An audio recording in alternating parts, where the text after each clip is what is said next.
Consumer Reports is out this morning with a new poll. It looks at our attitudes about food and the way that it's labeled.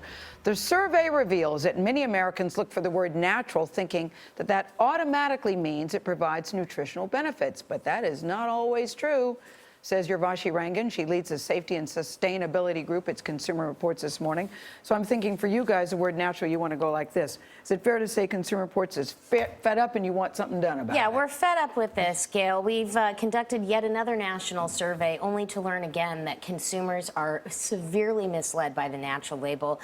Our survey showed a lot of things. Consumers have a mandate for better food production practices, less pesticides, treating workers fairly, being good to the animals, less GMOs, no artificial ingredients. When it comes to the natural label, it falls significantly short of consumer expectations when the majority of consumers expect it to mean all of those So things. what does it mean and what's the reality? Well, what it means is for processed foods, the FDA has a very slim policy saying they won't object to the term natural if you don't use an artificial color. That doesn't mean they'll object to the term natural if you use it. In the case of meat with the USDA, it means nothing artificial was added to the cut of meat itself, but it has nothing to do with how the animal was raised, what it ate, whether it went outside. Again, all of those things consumers expect when it comes to the natural label. Food labeled natural raked in some $40 billion in U.S. retail sales, and your poll found that a third of Americans confuse natural with organic, and in fact they're very different. That's right. Natural is big business, and when it comes to consumers, they're looking for that label. They're even confusing it with organic, which has hundreds of pages of standards behind it and verification. And while organic doesn't meet all of consumer expectations, it's a whole lot closer to what consumers want. So we think focus on the organic label and make it what it should be. So this is really important. So do you think then these food companies, by labeling things natural, that it is intentionally deceptive?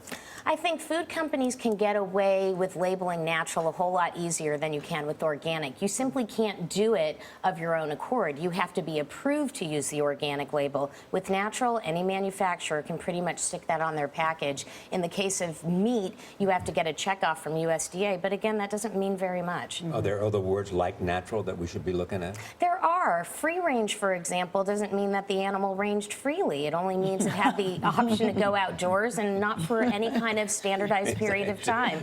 No nitrates. Taken out for a walk. That's right. And may not have seen the sunshine on its back or the shadow on the ground. No nitrates. That's good. No nitrates is yet another claim where if you use a natural nitrating agent to cure a meat, USDA wants you to label it as no nitrates and uncured. So these are ridiculous labeling terms. The last one, made with label, consumers should just be aware of that. You see a product that says made with, that means it may have some of that, but not all of that. So what are you going to do in less than 30 seconds? So this is a call for a new labeling system going on. We want to ask the government to ban the natural label. We'll be filing a petition with the Food and Drug Administration and the U.S. Department of Agriculture this week. We're partnering with Take Part to launch a 4-month campaign to educate consumers on the labels that do mean something and to get them to ban the natural label. Urvashi Rangan, thank you very much.